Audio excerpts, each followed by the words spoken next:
Assalamu alaikum wa rahmatullahi wa barakatuh. Welcome to Living Tasawwuf, our weekly talk about subjects of the deen with an emphasis on things of the inward that they are relevant and things of the outward that they are equally relevant. Over the last few weeks, we have been reading from the Futuhat al-Makkiyah, the little booklet called The Secrets of Salat, something dear to us, that we want to explore with the eyes of one of the greatest among our people, what he had to say about the secrets of the prayer, as one would imagine, is always surprising. This text is not generally well known, and when interpreted, it has been, generally speaking, interpreted by kuffar and by people who have no notion of what tasawwuf is. So for many of you, it may be new. And thanks to the translation of Yasir Derias, who has been accurate in maintaining the Arabic words rather than translating everything. And he's made an effort to make a commentary rather than a translation on something in a text that, generally speaking, cannot be translated.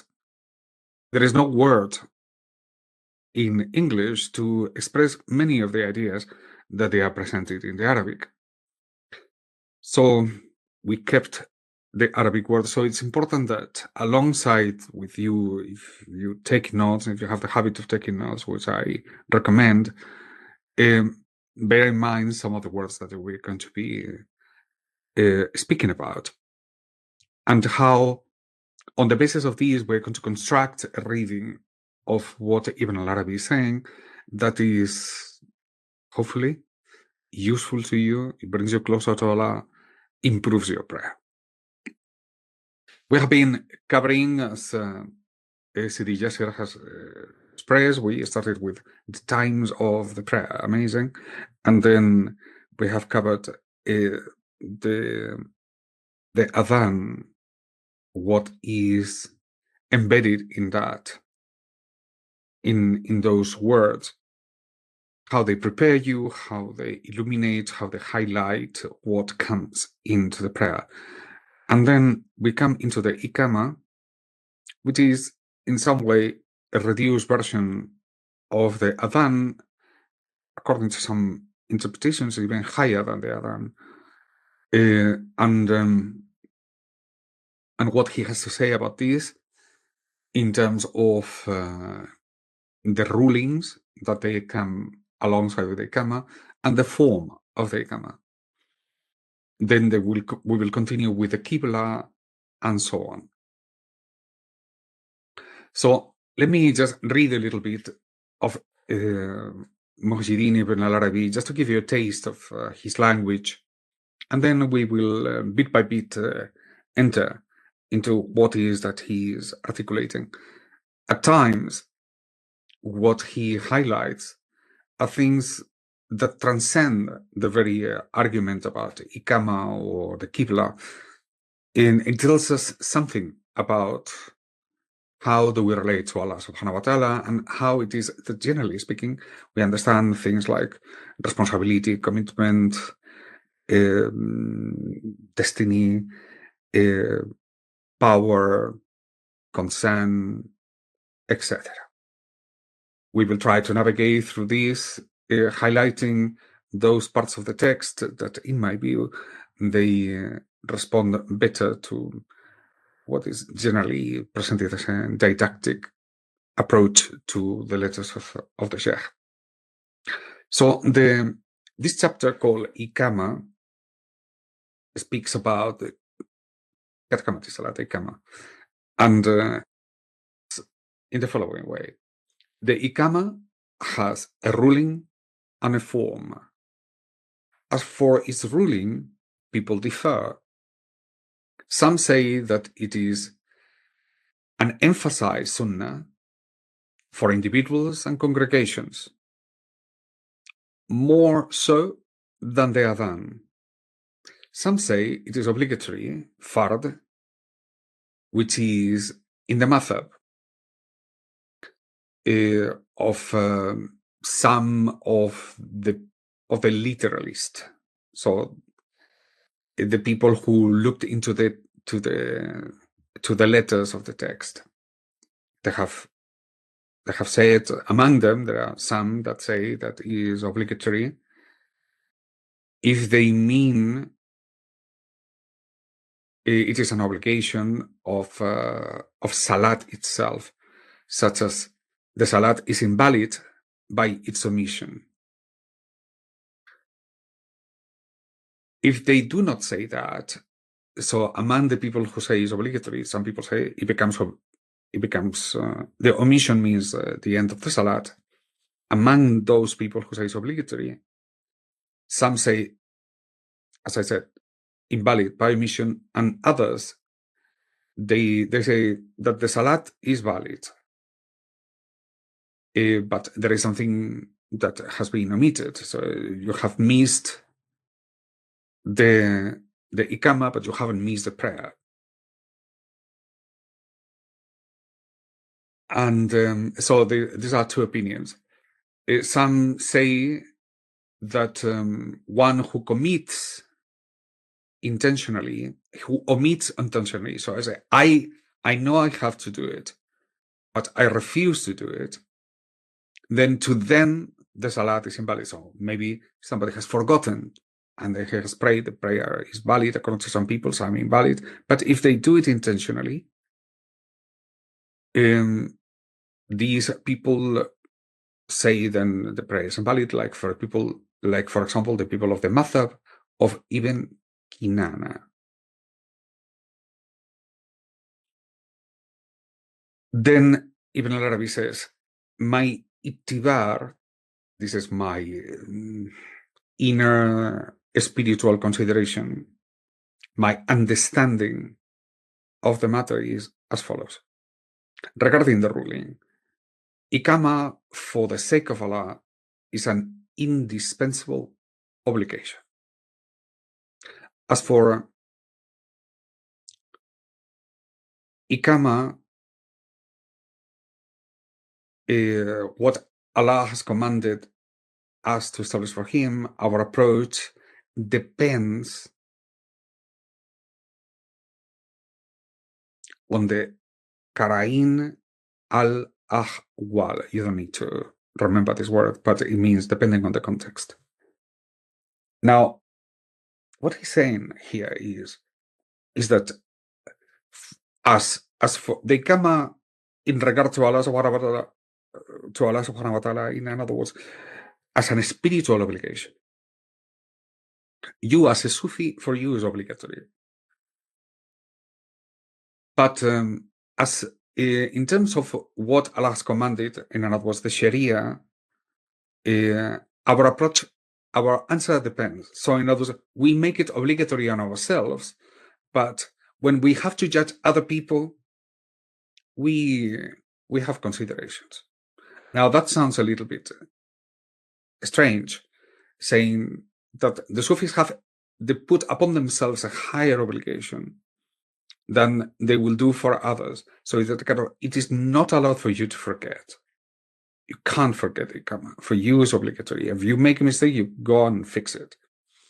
But if it comes to judging this thing from purely the matter of the Sharia, he is inconclusive. So in other words, he says, depending on the context.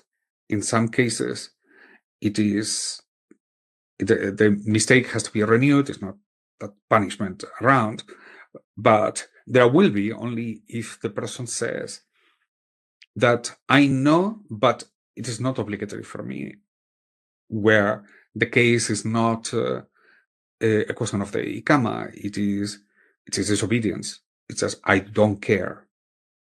And there are those people that they elevate this thing into pure judgment. It's like completely not obligatory, and this is another concern altogether. So the opinion of Ibn al-Arabi in concern to these rulings on the Iqama is that if you're a Sufi, it's obligatory. So in other words, if Allah matters to you, how could you forget? So if you forget, you repeat. Just do it. And but when it comes to judging other people, consider the circumstances. Okay, in some cases will be a mistake, in some it will not be. Now, what is interesting about how he organizes these judgment, you can see that it differs from whatever the Sharia says, no? Not in devaluating the Sharia, but in putting the Sufi with a higher obligation. That's interesting. Now, his argument, it weights around the word mizan. Mizan. I'm going to ask Jassin to write Jasser to write this word mizan, which is an interesting word in Arabic. Literally, the word mizan can be translated as weight. Weight as in the weights. But figuratively speaking, the weight refers to what you do when you go to the marketplace and you weigh something. So it's like the balance of judgment. You have to take into account the things that they are being said and the things that they are being presented in order to be fair. So mizan is like a balance. It's a measure against which you balance things. And so I think, generally speaking, a better translation will be something like a scale, balance, or measure, or standard, or criterion in which you based, or the sum of all of it, or then you don't translate it all together, which is probably what Jasser has done, which is exactly correct. The mizan of something. And the argument for bringing this matter forward is something that Allah subhanahu wa ta'ala says in the Quran, and establish mizan with justice. Balance. In justice, take balance. So it's not something that you can take lightly, but you have to measure against events, more or less. Here, the argument of the Shaykh, let me just read a little bit of it, because it's interesting how he builds up his argument. This is in regard to Iqama. So he says, first, we need to know what is obligatory. I'm going to summarize a little bit the text. Because there are three things that they are absolutely clear and they are obligatory. Is when Allah subhanahu wa ta'ala says, establish the deen and do not be divided therein. It's Quran 42:13. He also says, establish the Salat. Quran 2:43 and many, many others. And he also says, and establish mizan with the justice. So the justice with mizan. And this defines what is obligatory according to him. That's it. Then when it comes to things that they are extra, because it doesn't say establish Iqama and Salah. But the Sheikh argues, if it is something extra and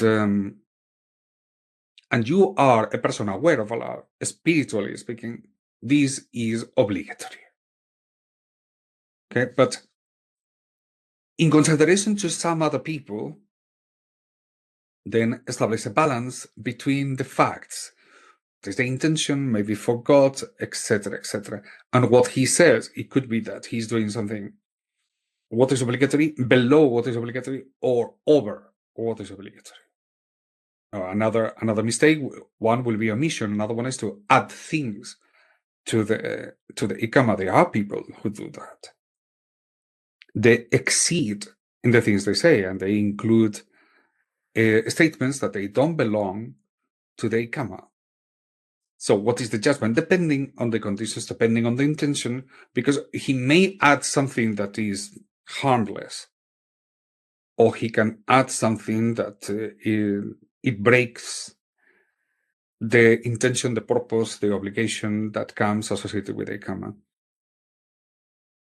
So the question of Mizan, and the question of Mizan opens up a little chapter. We will just briefly move to it because I think it's worth understanding.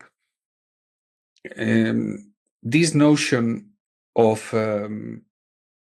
first of all, understanding what is obligatory, because Mizan without the justice, it doesn't mean anything. Balance against a standard of things that they are clear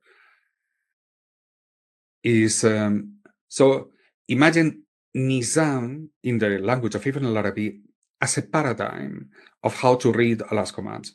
When Allah commands establish Nizam, the wording with the context indicate what is obligatory but not optional. So in other words, Mizan doesn't mean we open the door to interpretation. Is to be fair in the judgment. Is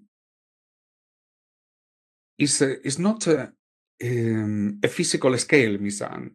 Is therefore to interpret all the elements that appear within the judgment. Is to understand the intention, for example, what is at stake, what is the contextual reality beyond the actual saying that is associated with the Iqama.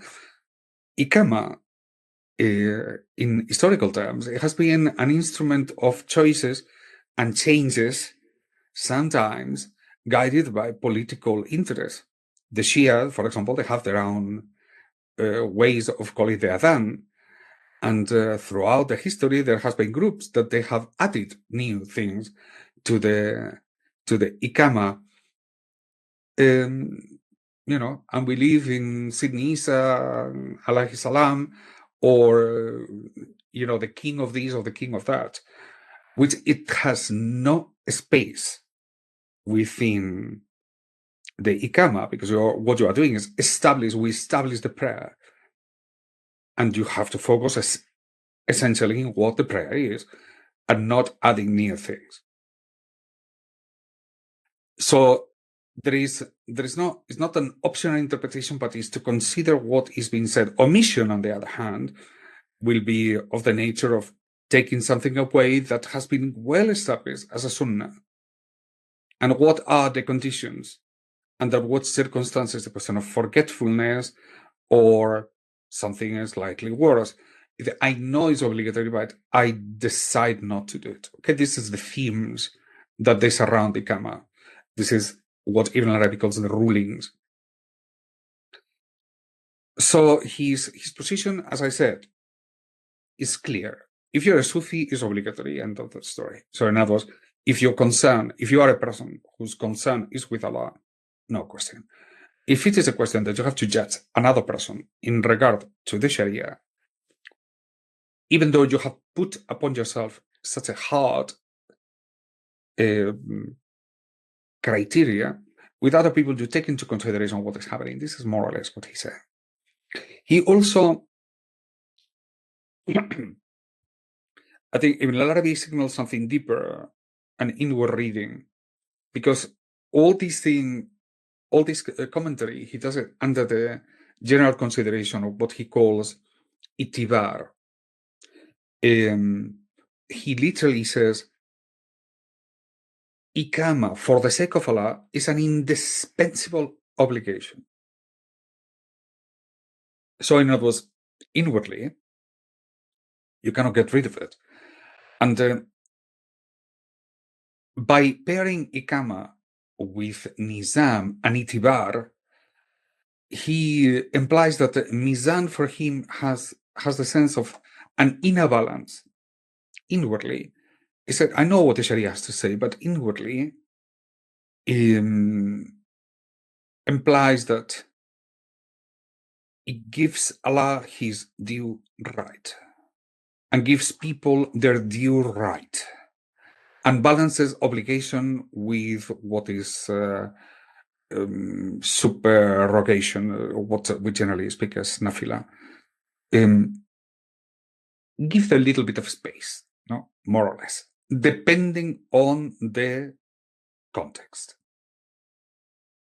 So the sense of an inner balance inwardly means to internalize the standard of justice in the following consideration: upon you all the hardship. So to you put obligations, but with others you kind of try to see why the people are doing something wrong, which is he doesn't say that is the Sharia. The Sharia has to be judged according to the Sharia. He says how you view these matters. This and what he's doing in this inner conversation about Mizan is building up the conditions to have a mega conversation about something a little bit higher, which is what's coming. Okay, so he's just setting up how he wants to conduct this conversation.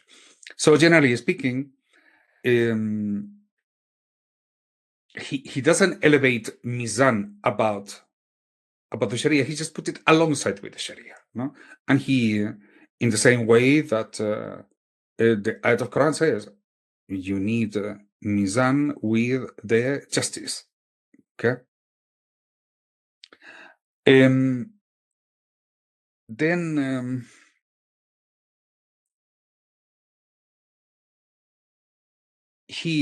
I think what this discussion unveils is a differentiation between what has to be met obligatory as fard, the actual measure of the things. It's like, imagine that you are a merchant and somebody comes to you and he says, I want 1 kilo of chickpeas. And then the merchant, he gets and he calculates 1 kilo of chickpeas, okay? And then just to make sure, he adds some more. Now, he doesn't have any obligation on that, neither the other person can demand that. He just simply puts it there. And this is a consideration of generosity, but it's not obligatory upon the merchant who add this little handful of chickpeas in the equation. He just wants to make sure that he doesn't make a mistake. Now, that is how generally Sufi understands the fard, is do the fard and do a little bit better.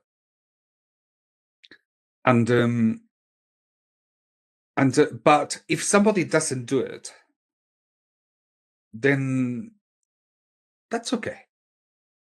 It's as long as he does the fard, that's what he has to do, and that's the end of the story. Okay. So that's why the word mizan, I think, comes because it's actually a term that in the marketplace means the balancing, the weights. You know, you go there and you put on one side the scale. And so it builds the argument to the next level of discussion. Remember that the overall picture here is Iţtibar. So he's not discussing this thing anymore from the point of view of the Sharia. He's saying, what does it mean to you? Either how do you see things? If there is any doubt, just take it as obligatory, and that's the end of it. What's the big deal for you? So he leads the whole argument, and he is going to end this story with the statement, our ilm is bound to the Quran and the Sunnah. So we don't add anything more, we don't subtract anything else. It's just whatever it is in the Sunnah and the Quran, that is the fard, that is obligatory, and that's the end of it. And we put upon ourselves obligations that other people don't. Rasul Sallallahu Alaihi Wasallam himself did things that he stated to other people, this is not part of the Sunnah. But he was very regular in doing it. For example, his night prayers. He prayed an excessive, from the point of view of the Sharia, amount of times. It's like spending the night, all night, praying. And he would say, don't copy me in this, because this is just me. This is obligation upon myself. Yet, the Sufi who wants to be like Rasul Sallallahu Alaihi Wasallam, he will take these and to the level of, that's what we do. We want to be like him. But do we consider this thing obligatory? For us, yes. But for others? No, not for others. Okay? So that's his understanding of Mizan. And it delineating a clear separation between what is obligatory, which there is no doubt, and the things that they may be just simply extra. So the discussion is therefore left when it comes. If you want to read the text, and I've read it several times to see whether I could find anywhere where he says, and therefore to others, this is obligatory, otherwise you lose the Salat, he leaves it inconclusive. He says, I think his statement is, you leave that to the matter of the Qadi. As simple as that. So depending on the circumstances, then you have to consider, even though he in no way, he says that he's going below or above the Quran and the Sunnah. That's why he ends up the statement like this. It's an interesting approach to the Sharia. I would summarize it like, be gentle with other people. But when it comes to you, you have obligations, they are yours, but you cannot pose these obligations on others. So if you want to take upon yourself doing something with that sense of category of responsibility, good for you. There is a good benefit for you, but do not be softer, have rahma when it comes to judging other people. That's more my reading of this. Then he continues with the matter of the forms, the form of the Iqama. And he says, well, the key is the Katkamati Salat. And the Katkama differs from the Adhan, because in the Adhan you don't say Katkamati Salat. And he says it's an interesting form in Arabic because it's in the past. Meaning, when you say Katkamati Salat, it means the Salat has been established, past. It has been established, like this is it, boom. And now we start. The Salat has just been established, past, like it's already, you are, by the time you finish the sentence, you are in the Salat. It makes this part of the Salat.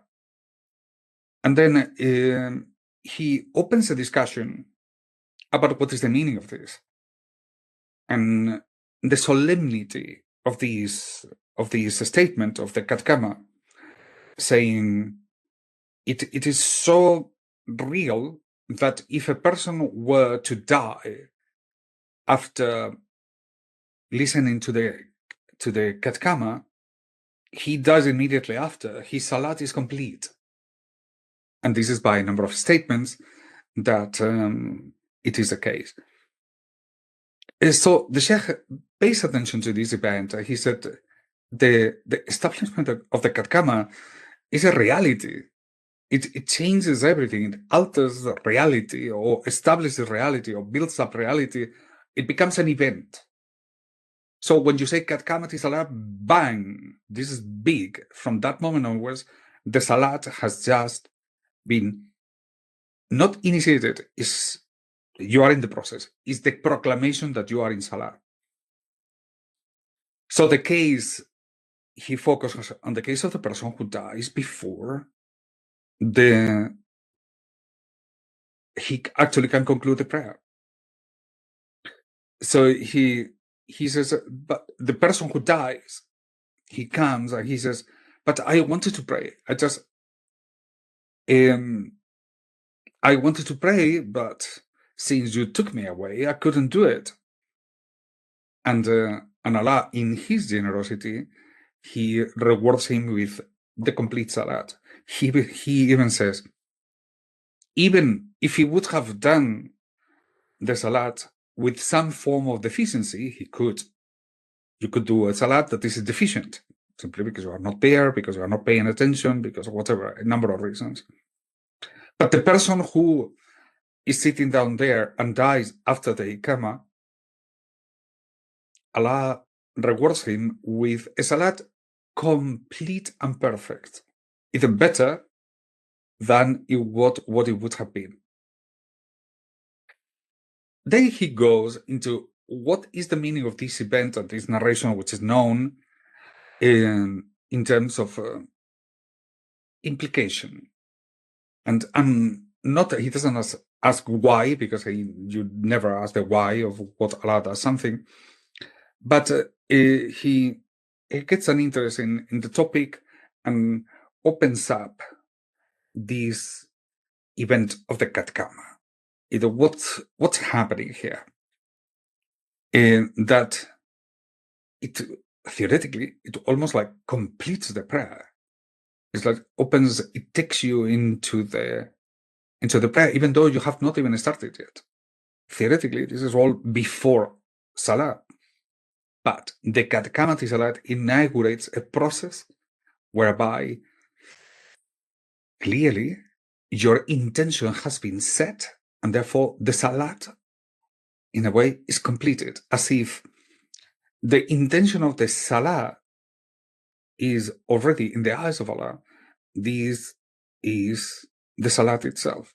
Intention, the intention of man, elevated to the fulfillment of a cause, of an obligation, of a duty, following a command, just by the intention, just by sitting down there with the intention of praying, that is enough.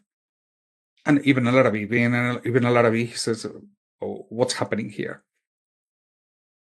And he examines this Katkamati Salat in detail, and I mean, without entering into the complexity in which he takes us, I'm going to summarize the core of this argument, which is it expands over this, not only the question of Iqamah, but also on the question of Qibla later on.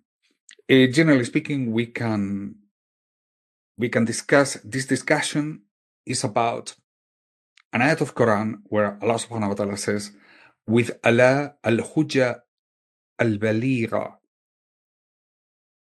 which means Allah subhanahu wa ta'ala, or say in the name of Allah, say that He is al-Hujja and the Baligha. This is, if you want to check it, is the Quran 6:114. While you are wondering what is this thing got anything to do with the Iqamah, just be patient and try to see what the Shaykh is saying and why he's saying it. Because to me, this is the most important part of this introduction about Iqamah. What do we have to learn? Well, Hujja in Arabic, from the classical tafsir, means al-Hujja, the proof, the argument, the evidence. The Baligha is that which reaches its target completely. So it's a decisive proof, as if Allah is the final evidence and the complete proof. So where does it take us? It takes that Allah is capable of understanding any event in its full comprehension beyond anything that we can possibly imagine.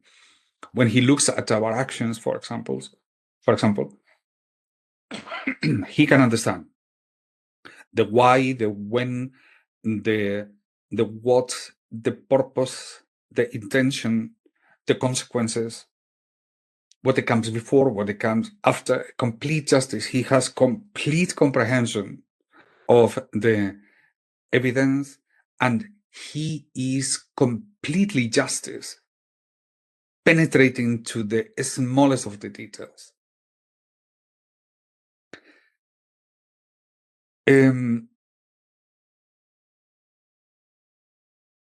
So in one of the this is said in relation to an ayat that precedes, in which Allah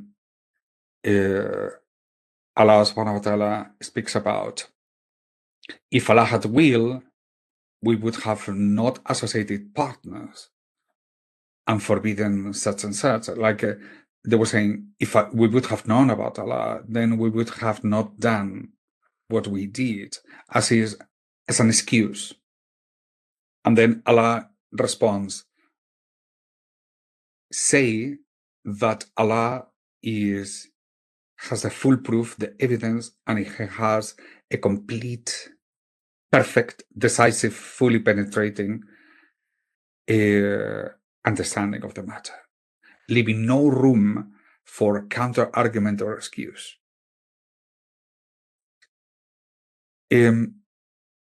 So when Allah subhanahu wa ta'ala makes a decision about one individual, he does it in a comprehension which is far, far bigger of what we understand as something is right and something is wrong, according to us, according to our ilm, according to our capacity. Allah is always encompassing in every conceivable way everything to do with us, including our own understanding. Clearly, our actions, the meaning of our actions, not the ones that we give, the ones that they are real, the case when you are doing something, not the reason why I'm doing something, but what are the true reasons of it. And he's completely justice, and you cannot escape. So on the basis of this, he builds an argument about what is the context in which we must perceive our actions, everything that we do, differentiating between our cause of actions and the reason for our actions, and what Allah understands by these actions. So that we can excuse ourselves, but it doesn't mean that this is the truth. You see where the conversation goes. So the tafsir of this ayat emphasizes, when it comes to the al-hujja al-baligha, it says, Allah is perfect, decisive proof that cuts through all excuses. This is how the Muftasirun have presented. So if somebody says, no, but if Allah would have done this, then it would have been different, etc., etc. If Allah gives you something, He does it because of His generosity, not because you deserve it. If you haven't been able to pray because you died before the thing, you don't do it because you deserve it, as Allah gives it to you. You see where he brings the argument, but he says then it's by generosity, because everything is generosity and he knows what you don't know. Now, the extent of this argument steals, in the typical Ibn Arabi story, he says, he takes it a little bit deeper.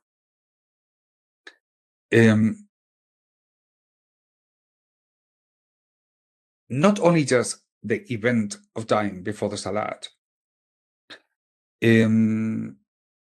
he then sees the Katkama. He is calling the Katkama, of which he makes it happen.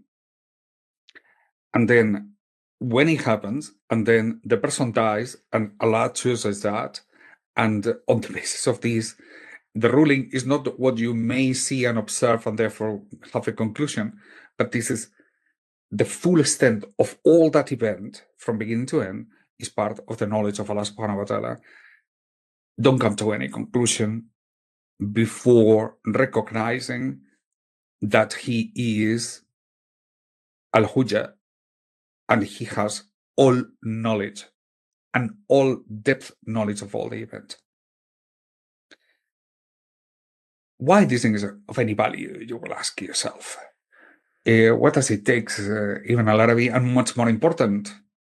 Okay, I get the point. This is an event that changes everything, and within that changing of everything, it alters the meaning of things. This is all with the logic of the al-Hujjah wal-Baligh. Now, this argument, using the logics, using the reason of al-Hujjah wal-Baligh, is going to be a central argument to explain what happens in the Iqamah and what happens in the coming subject, which is the Qibla. Now here, his argument is somebody who is, you have to play towards Mecca, but you cannot see Mecca. And Allah doesn't ask you to go and see, because it will be impossible. I mean, to be able to see the Qibla so that you can make the line that brings you to Mecca, to the Kaaba, which is the Qibla. So he says, you make a guess. Okay, but you can make a guess about what it is that is happening, and you are going to be deficient. And Allah, in His wisdom, He says, that's okay. But you cannot say, that's okay. Allah is going to cover it as a means of neglecting your own responsibility. You have to make an effort in order to make your judgment. And then he goes a little bit deeper. This is far-reaching, because when you say, if you, for example, you say, this is the Qibla, inshallah, he says you can't say that. You cannot say your judgment and obliged as if, and then put the responsibility on Allah, because Allah, if we're going to pray here, then Allah will kind of make it better. You can't put that obligation of Him because it doesn't belong to you. And he quotes the ayat of Quran where he says, He is judging you, you are not judging Him. And so what does it mean? That you don't say, inshallah, simply on account of things that you do not control. They are not part of your will. Allahu alim. Maybe you've made the best effort possible, and but this is not therefore this is it. What you can say, oh Allah, I'm going to make the best effort to find the Qibla. Inshallah, I will make the best effort. Is my effort. Not that this is the result, inshallah, but my effort. Is the difference between saying, I'm going to open an umbrella because it's raining. I'm going to open the umbrella, inshallah. So this is a future action that you want to undertake. And then you say to yourself, only if Allah gives me the permission, only in the sense that Allah is above me and only He can make this thing happen. But you cannot say it's going to rain, inshallah. How many people you have heard saying this thing? Tons of people. You cannot say it's going to rain, inshallah, because it's not your action. It's Allah's action. And therefore, it's not your business to tell Him that this is going to rain or not going to rain, or if He wishes or not wishes. What follows here is that He has is the logic of al-Hujjah wal-Baligh. So the answer is not inshallah. The answer is And Allah knows best. It's all in the domain, the power, and the knowledge of Allah subhanahu wa ta'ala. And to be able to differentiate between these two statements is the difference between knowledge and lack of it. Because one leads to awareness of Allah, and there is a reward in it, and the other one leads to either fatalism on the one side, is like kind of the thing has happened, inshallah, this is because Allah has said so, or excuse. So something upon which you have a responsibility, now you place all that into the hands of Allah. And either way is wrong. So what is the lesson that you obtain from here? Well, number one, at a very practical level, that you have to really be careful when you use the word inshallah, and don't throw it away in a manner that is other than I intend to act, but I'm not independent from your will. That's when you use inshallah. So there is no final excuse in the fact that we are all completely in the hands of Allah subhanahu wa ta'ala. For this is not wisdom, but this is wrong, or fatalistic, if you want. It's probably the easiest way to understand. Now, this, you can say, but what is the big deal?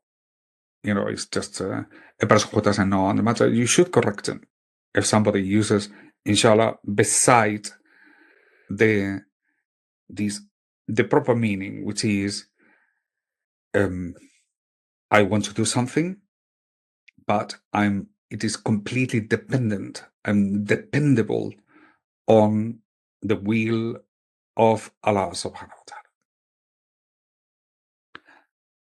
ta'ala. So you tie your will to his will, but you don't find an excuse.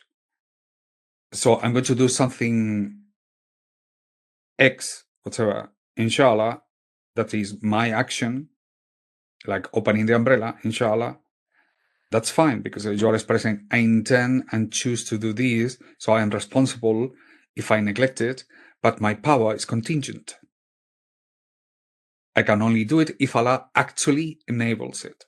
And that is perfect. That is the correct way of understanding the matter. So where does this logic of Allah has full knowledge of everything that is happening, it doesn't matter what, counteracting this kind of fatalistic approach? Well, you don't say it's going to rain inshallah, because the rain is not your act. You are not promising or committing to make it rain.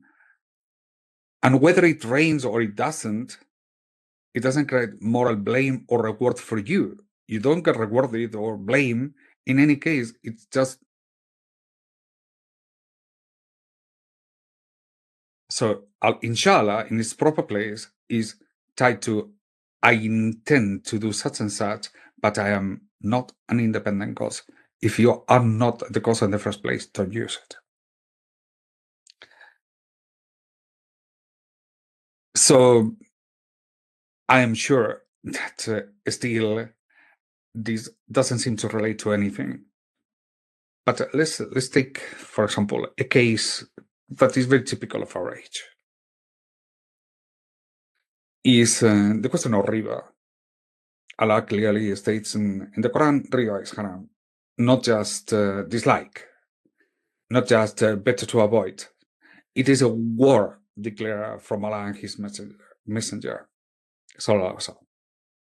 We all know this, and you don't need a fakir to interpret it. It's very clear. War from Allah and His messenger. Yet, what do we hear from others, or sometimes from yourself? You know, we live in a capitalist system. Everything runs with interest. If Allah wanted, He could have got rid of it. We can do anything about it. Remember that this ayat comes on account, this invocation of these Allah, what he calls the logic of al-hujja wal-baligha. He says, could you please write these two words, Jasir? I think they're worth, it's an ayat of Quran, is worth remembering. But it comes preceded by the people who said, if we would have received the word we would have been given, then we would have not made the errors that we committed. Okay? And the way that Allah subhanahu wa ta'ala answers that. So in relation to riba, if Allah wanted, He could have got rid of the banks and this and the other. We cannot do anything about it, which I'm sure you have heard. If Allah willed, we would not have dealt in riba. It is exactly the mentality that the Quran confronted with the answer, قُلْ فَلِلَّهِ الْحُجَّةُ الْبَلِيغَةُ. Say, with Allah is the conclusive proof and full evidence, if it were. So in the day of judgment is not the day in which you say, but there's no excuses. You will be completely open to your case. And we will understand clearly what is forbidden, and He will warn us with a terrifying language, which is what comes in the Quran. This is already, you've been told. You will see all that with clarity. And He will show us, you will see in that day the alternatives, trade, partnership, muamalat, etc. He gave us minds, He gave us communities, He gave us scholars, He gave us time to plan, He gave us ability to simplify our lives, to change, to say no to some of the unnecessary desires. All these things will become visible. This is all in its fullness. This is all contained and known to Allah subhanahu wa ta'ala. Now, when we say what we can do and what we cannot do, that's our ilm. And you cannot compare your understanding, your excuses, your ilm. Because you can say, no, but I don't do it against Allah. Your capacity to interpret yourself, which is deficient. You cannot compare it with the capacity that Allah subhanahu wa ta'ala has of reading these events. What is the difference? The difference is everything. In what he calls the logic of al-hujjah, just for simplification, the knowledge of al-hujjah is the turning from being induced by fatalism in your life or mega degree of excuses in anything you do, you comprehend, you understand, you consequently leading to the things that you can do and you decide that you can do and you cannot do. Your basira gets shaped on account of this essential relationship that you have with Allah subhanahu wa ta'ala. At the very core of this, what the Sheikh is saying is the same thing that we have discussed again and again and again about relying upon Allah and relying upon yourself. Then your means are defined by what you think you can do instead of relying upon what Allah knows you can do. Wow, it's totally different. You can see that even relying upon the things that you can do with the best of the spirits and the best of your abilities is deficient. To invoke what Allah knows upon me is the only path in order to liberate yourself from yourself, and in the process to be able to fulfill the obligations that Allah has put upon you, and to liberate yourself from the awful consequences of many of the acts we do that they are forbidden. That they are not forbidden so that to extend His power. He doesn't need us. He does it for us. And this is a test on our ability to either fulfill his obligations and fear him, or to fear something else.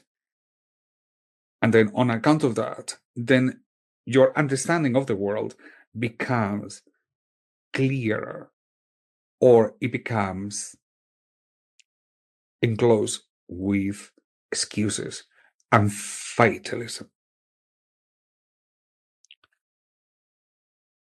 So what do? We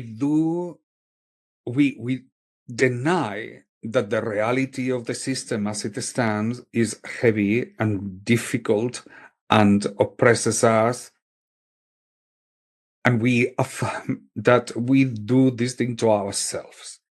We don't give secondary causes the attributes of God himself, but we recognize that this thing is operating in the way which is operating simply because we allow it.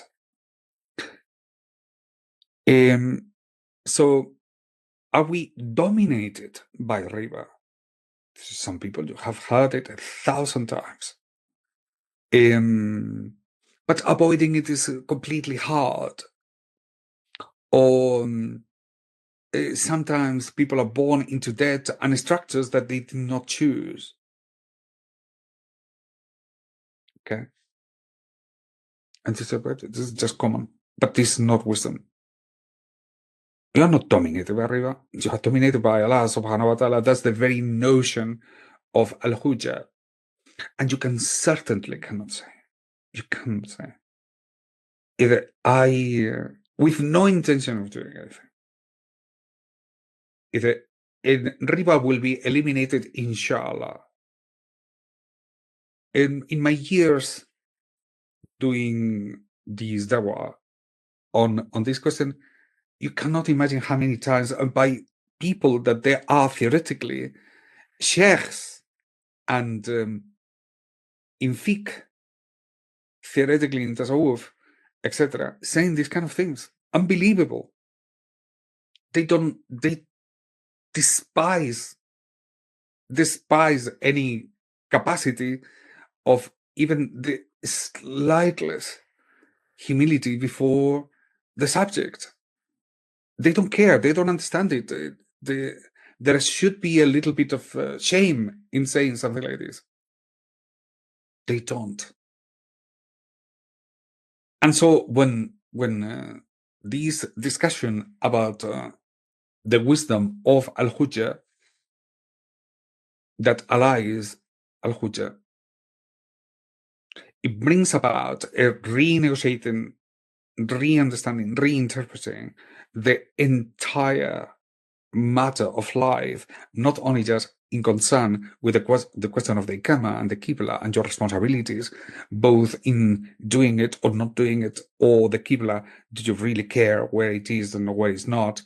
But understanding that Allah is generous. If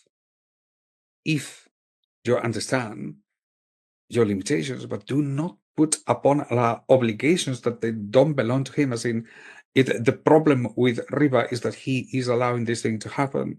He's giving you all the tools sufficient, and even though you're going to fail, sufficient for you to prosper, to benefit from it, and not to harm you, if you take an understanding of what your responsibility is.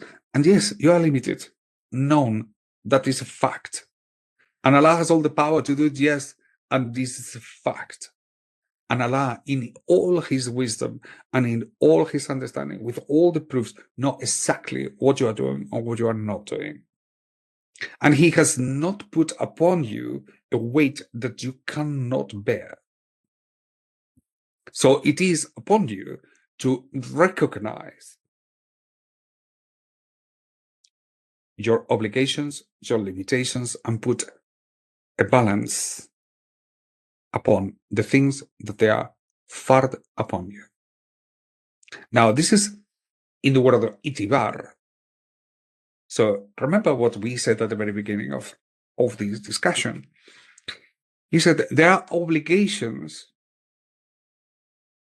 that they are derived from the fact that you love Allah subhanahu wa ta'ala. And the Sufi, on that account, he says to himself, I obliged myself above the Sharia. Somebody could say, but it's a question of the Emir. There are the Qadis, they have the obligation to fix this. It's not my obligation, not for a Sufi. The Sufi will not take this thing as an excuse. He will say upon himself, I know what I can do according to the Sharia, but I don't hide behind the Sharia. And even if the Qadi and the Emir in my community doesn't care, I still put upon myself this obligation because it's an obligation that I undertake as a witness of Allah subhanahu wa ta'ala. So, to the matter, yes, but we are Sufis, so therefore we have no responsibility about these matters. The opposite is true. Where other people may find excuses, and we will try to correct them as much as possible, not to the Sufi. The Sufi says, even if it appears to be something that I put a burden upon myself above what is obligatory, but connected to what is fard. It's not my invention, therefore I punish myself in excess. No. Allah said, this is forbidden. I found no excuse. I find no corner where to hide. But I stand firm on this obligation above what is due. So if other people have excuse, I protect them. Can you imagine? I understand if there is an emir that is saying no paper money. I understand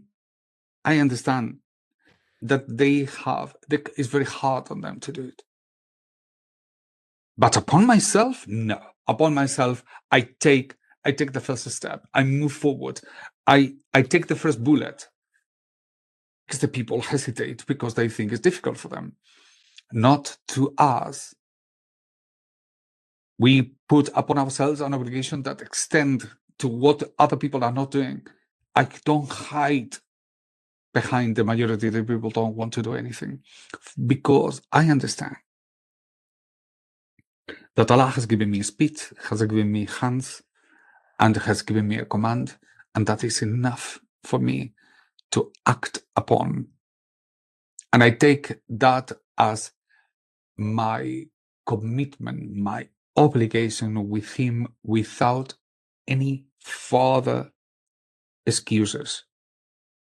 So I take upon myself to fulfill this duty, even though it escapes my own capacities. Wow. Yes, the full extent of what I am telling you. Beyond what I consider my capacities, because what I consider my capacities, they are on account of my limits. I look at my hands and I say, I can only do that. I should look at my brain. I don't have the brain for that. And I look at the external means required to do some of these things. And I said, definitely, they are not mine. And this is replaced with I don't have the means, but Allah has. I don't have the knowledge, but Allah has. I don't have control over the events out there, but Allah has. And therefore, I, as a slave, follow you into the full extent of my ability as you see it fit. I move from what I see of myself in terms of capacities, and I put myself in the wisdom of al-Hujjah. Allah has given me the obligation. It's like He said. He set me up in this time. Somebody gave the katkama, and then He said, and now you die. He knows exactly where I am. He knows exactly that the whole world is full of riba, and He's put me here. I'm born here. He knows. And still He's put me here.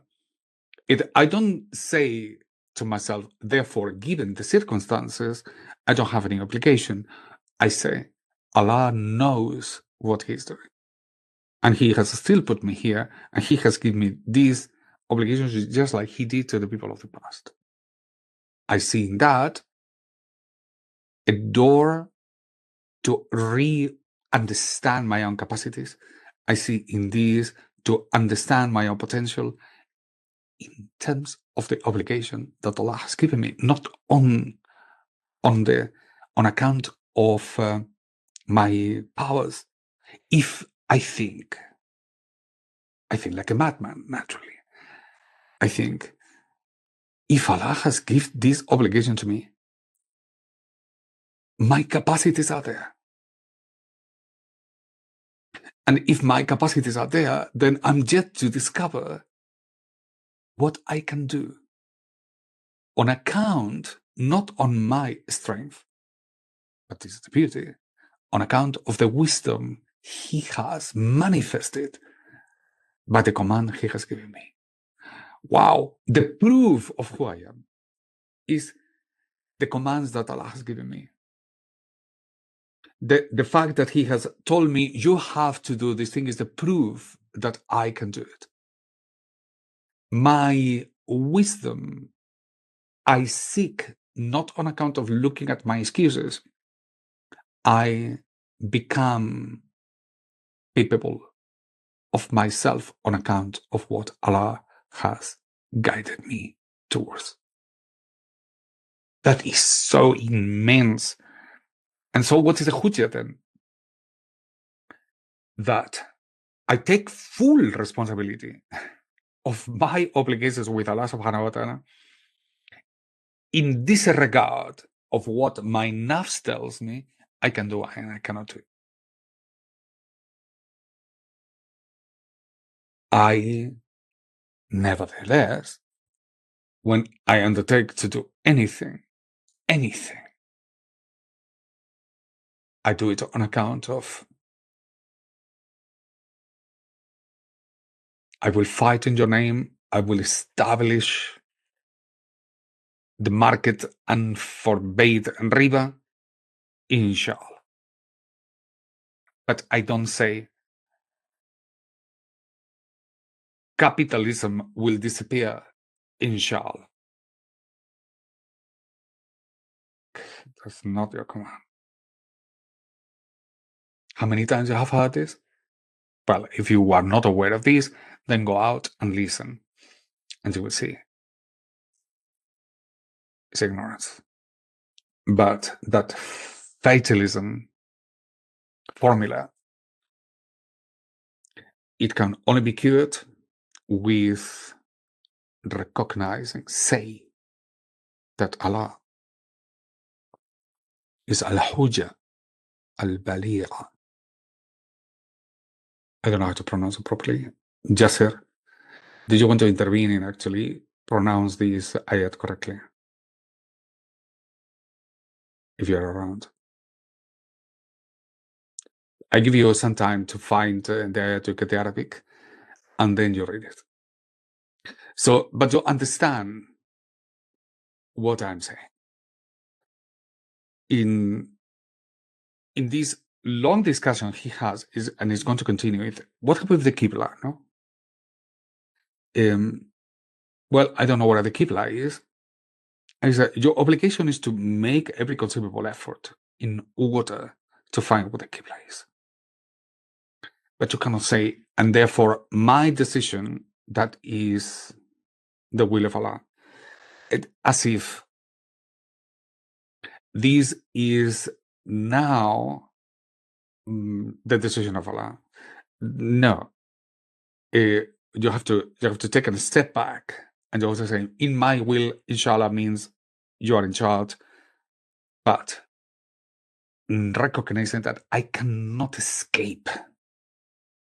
It doesn't matter what I do, I will do it in the way I do, and that is totally dependable on Allah subhanahu wa ta'ala. As to where actually the Qibla is, remember, in those days, even today, we have to use instrumentals to figure it out. But in those days, they didn't have compasses. Big mosque, like the big mosque of Cordoba in Al-Andalus, upon which all the other qiblas of the entire Al-Andalus were fixed. They were actually wrong, like 11 degrees wrong. And so, consequently, all the mosques in Al-Andalus that they were fixed upon the Qibla of Cordoba, they were wrong. Can you imagine? And even this happens in Morocco, and many people in Morocco, if you have gone to Fez, for example, to the Cairowin, the famous mosque of Cairowin, you notice that the people continue praying in the Qibla, but there are some insisting that they turn 11 degrees to the left, because that's the proper Qibla. And they disalign themselves from the entire line, but they don't care. They think this is much more important than the line of the prayer. The question is, we don't know, but we make the effort, and Allah covers the whole affair. For He is indeed responsible for everything that you do from beginning to end. And that's not an excuse. So don't use excuses, but recognize that Allah is indeed knowledgeable of what is the true answer to that, and the state in which you are making this statement, and your intention, and your willingness to do it or not doing it. That is what Allah knows, not just the answer to your query. Jasser, could you please read the Arabic of this ayat, please? بسم الله. سيقول الذين أشركوا لو شاء الله ما أشركنا ولا آباؤنا ولا حرمنا من شيء كذلك كذب الذين من قبلهم حتى ذاقوا بأسنا قل هل عندكم من علم فتخرجوه لنا إن تتبعون إلا الظن وإن أنتم إلا تخرصون قل فلله الحجة البالغة فلو شاء لهداكم أجمعين. So it is two ayat. It can be translated as the kuffar, they would say, if Allah willed, we would not have been kuffar, nor would have been our fathers, nor would have forbidden anything. Those before them lied upon this the same way until they tasted our punishment. Say to them, do you have any knowledge that you can bring to us? You only follow dhann, like you only follow your own assumptions, and you are only lying.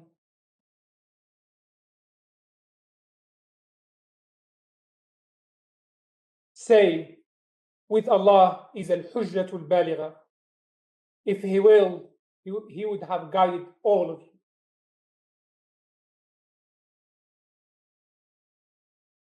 So let's repeat that sentence again, which Ibn al-Arabi calls the logic, the wisdom of al-hujja wal-baligha. It's just for pronunciation correction.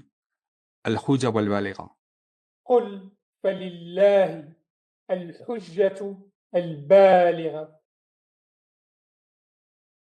Al-hujja and al-baligha.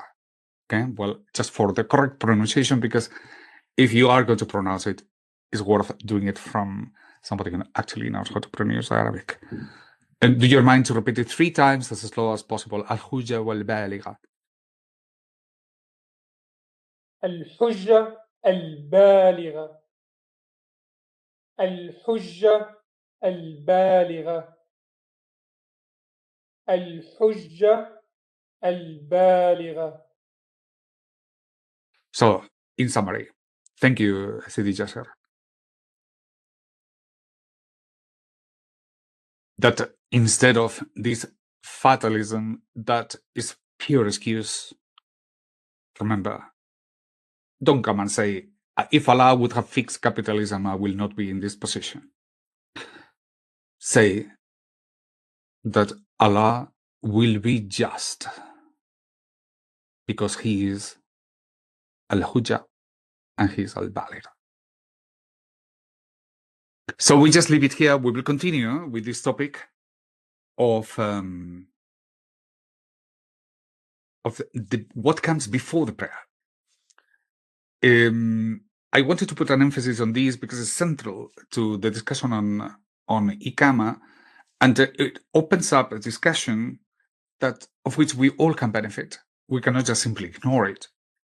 Is the knowledge, the wisdom of al-Hujjah al-Baligha. And when somebody comes to you with this kind of the world is dominated by riba, poor us, we can do nothing, etc., you can remind them of the ayat and say, no, you can't say that. Okay? Is Allah knows has all the wisdom, and He has all the inner evidence that proves that by means of His commands, you can do it. And there is no excuse except in your mind. For indeed, if you remember that Allah knows everything on these affairs and has evidence of the deep proof of everything, the command is a very proof that you are more powerful than you think you are. Assalamu alaikum. Welcome back. We're about to start our question and answer session. Before we continue, I'd just like to check, Sheikh, are you back?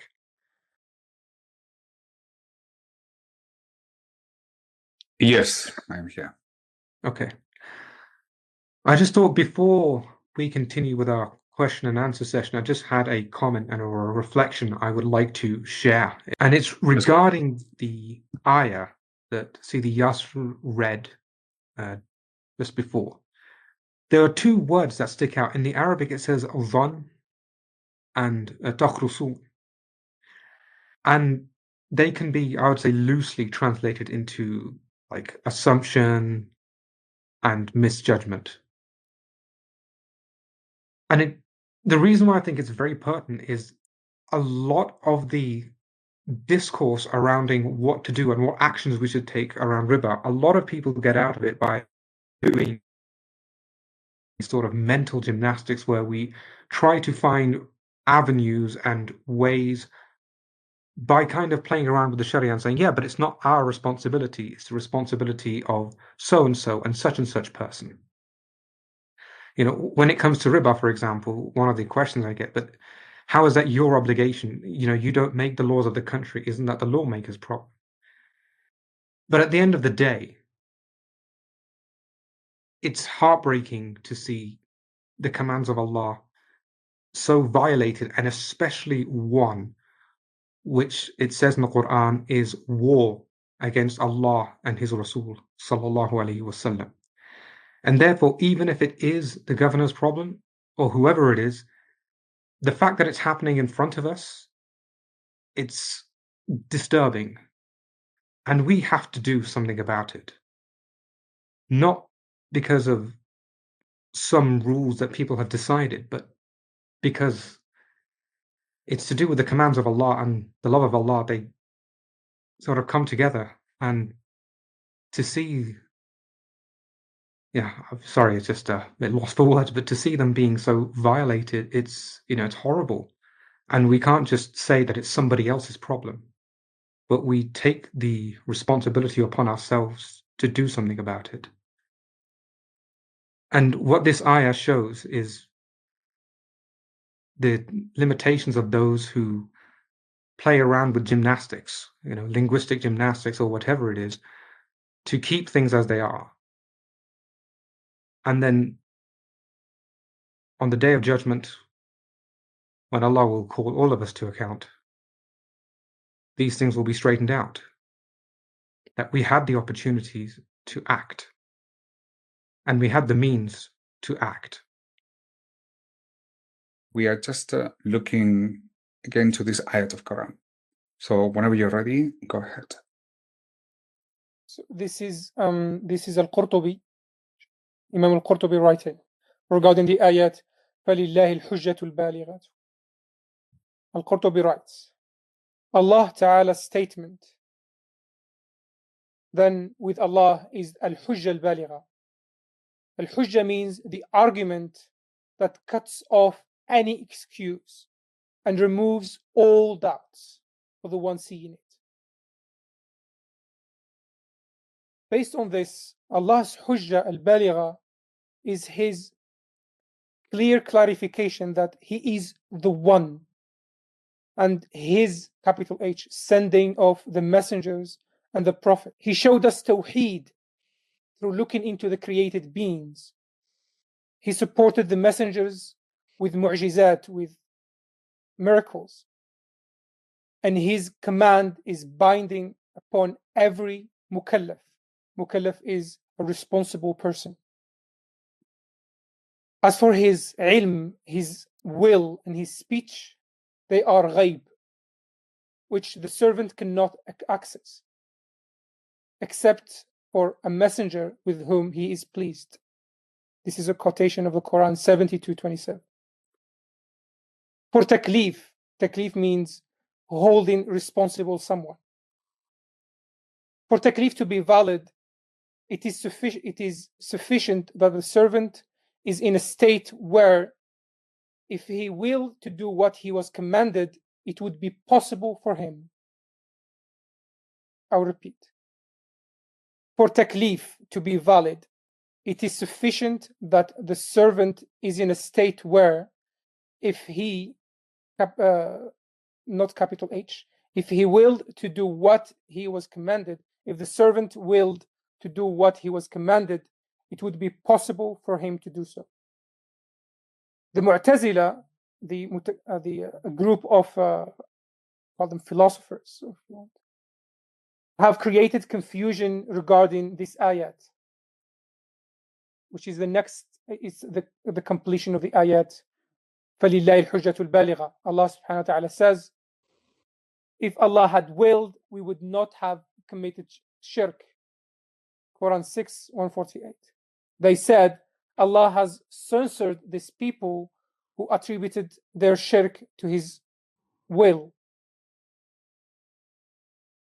But their argument is void, because Allah Ta'ala only censored them for abandoning striving in seeking the truth, in seeking the haqq. They only said this by way of mockery and play, similar to their statement, and they say, if Allah had willed, we would not have worshipped these idols. Had they said it by way of glorification, by ta'zeem, exaltation, ijlal, and ma'rifah of Him, He would not have blamed them. For Allah Ta'ala says, if Allah had willed, they would not have associated partners with Him. And they would not believe unless Allah wills. And if He had willed, He would have guided you all. And there are many similar examples. Thus, the Mu'min says this, that all is by His will, or insha'Allah, out of ilm they possess of Allah Ta'ala, not out of ignorance. So, as for now, we just finished with Fatiha. Bisirri wa barakati, Bismillahir Rahmanir Rahim. Alhamdulillahi Rabbil Alameen. Ar-Rahmanir Rahim. Maliki Yawmiddin.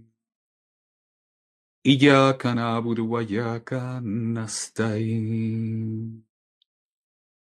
اهدنا الصراط المستقيم صراط الذين أنعمت عليهم غير المغضوب عليهم ولا الضالين.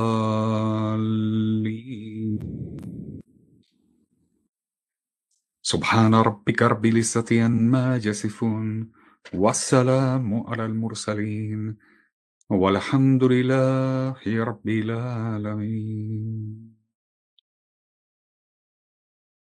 Assalamu alaikum.